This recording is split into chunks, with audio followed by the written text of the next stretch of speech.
All right, before we do anything, I think it would be a really good idea for us to get started with HTML right away. We're not going to learn about all the ins and outs of HTML. We're not going to learn about editors and browsers and all that other stuff right now. We're not going to get into all of the technicalities.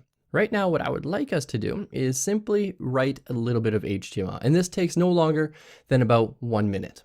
So open up your favorite browser. For me, I'm using Firefox, and we'll talk more about browsers in a little bit.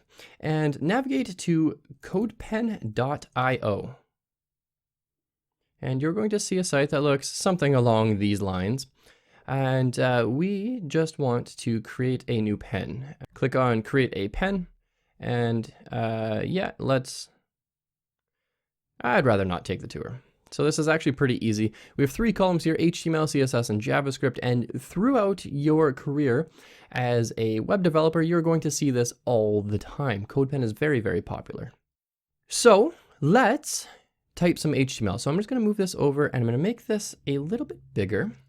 And in order to write some HTML, we can literally just start typing. So I can say anything in here. And this is going to show up with, I can say anything in here. Now this is not HTML, this is plain text. But to add HTML is super, super easy. So what if we wanted to add, let's add something that's noticeable. Let's add an underline. So let's put a U there, and let's put a /U here. And you can see that this opening tag starts just before the word say.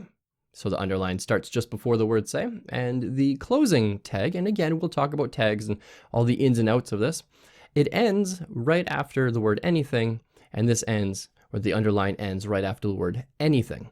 So now, if you go ahead and do this, if you just open up codepen.io, create a new pen, and just do this exact example, you are already writing HTML. So I would highly recommend that you do that. In fact, I'm gonna make that the task for this video. So open up your favorite browser, Firefox, Chrome, Safari, Edge, doesn't really matter at this point in time.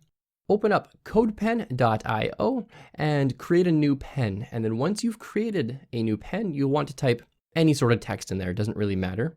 Add this tag. So it's bracket U bracket, and then add bracket /U bracket at the end of wherever you want your underline to stop.